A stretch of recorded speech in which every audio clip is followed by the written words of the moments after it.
അങ്ങനെ ക്രിസ്മസ് വെക്കേഷനും വന്നു തുടങ്ങിയില്ലേ. ഇപ്പം ഞങ്ങളിതപ്പോൾ ക്രിസ്മസ് വെക്കേഷൻ ഇന്നലെ വന്നതിൻ്റെ വീഡിയോ ആണ് കേട്ടോ ഇത്. ഏറ്റവും ടഫസ്റ്റ് പാർട്ട് ഈ വെക്കേഷന് വന്നിട്ട് പറ്റിയത് ഇത് കണ്ടില്ലേ, സ്റ്റെയർ കേസ് ഇറങ്ങുക എന്നുള്ളത്. 12 ദിവസമായി ഞങ്ങളുടെ അടുത്ത ലിഫ്റ്റ് കേട് വന്നിട്ട് ഗ്രൗണ്ട്+4 ലഗേജസ് ഒക്കെ എടുത്ത് വെക്കുക എന്നുള്ളതൊരു ടഫ് പാർക്കായിരുന്നു.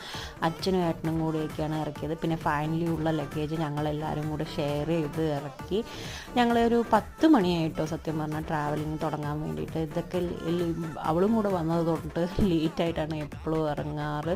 ഭയങ്കര ഡിലേ ആയി ഇപ്രാവശ്യം. ഞങ്ങൾ വീടെത്താൻ വേണ്ടി ഒരു 2 ബ്രേക്ക് എടുത്തിട്ടുണ്ടായിരുന്നു, ലഞ്ച് ബ്രേക്ക്. ഞങ്ങൾ ശരവണ ഭവനിൽ നിന്ന് മീൽസൊക്കെ കഴിച്ച് പിന്നെ അതിന് ശേഷം നേരെ വീടെത്തിയപ്പോൾ തന്നെ ഒരു 8:15. ഇതാണ് ഏറ്റവും ലേറ്റായിട്ട് ഞങ്ങൾ വീട്ടിലെത്തുന്നത്. അങ്ങനെ ഫൈനലി ഹാപ്പി ഹോം വീടെത്തി. ഞങ്ങൾ ഇനി കുറച്ച് ദിവസം വീട്ടിലായിരിക്കും, നാട്ടിലായിരിക്കും. അപ്പോൾ എല്ലാവരും വെക്കേഷൻ എൻജോയ് ചെയ്യൂ.